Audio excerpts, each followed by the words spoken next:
ایک دن گھر پہ تھا تو ایک بزرگ سے آدمی آئے گھر پہ اور تھوڑا رونا شروع کیا. انہوں نے کہ میری جو بیٹی ہے ہاسپٹل میں ہے اور سارے پیپرز وغیرہ دکھائے مجھے کہ یہ سچویشن ہے اور مجھے 2 لاکھ روپے چاہیے.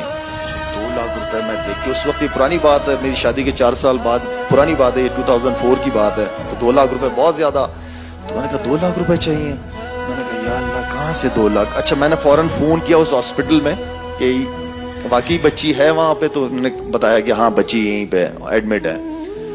تو میں اپنی بیگم کے پاس گیا, تھوڑا سا گھبرا گیا اس لیے کہ بیگموں سے نا اس طرح کی چیز کوئی مانگنا نا بڑا مشکل کام ہے. تو بیگم کے پاس میں گیا, میں نے کہا بیگم آپ کے پاس جو سونے کا سیٹ ہے اگر وہ میں بیچ دوں, ایک بندہ آیا ہوا ہے, میں نے اس کی بیٹی کی ہیلپ کرنی ہے, اس کو 2 لاکھ روپے چاہیے.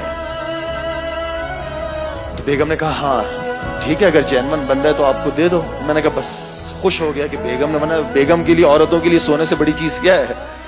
تو خیر میں نے جلدی سے وہ سیٹ لیا بیگم سے سونے کا اور میں نے دوست کو بھیجا, فوراً وہ بکوا دیا.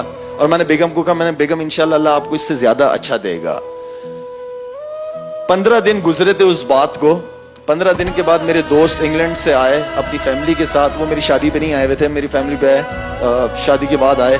تو میری بیگم کو اس سے ڈبل پرائز کا سونے کا سیٹ دیا انہوں نے. تو میں صرف یہ بتانا چاہ رہا ہوں کہ اللہ تعالیٰ کبھی بھی آپ کوئی بھی عمل کر کے دیکھو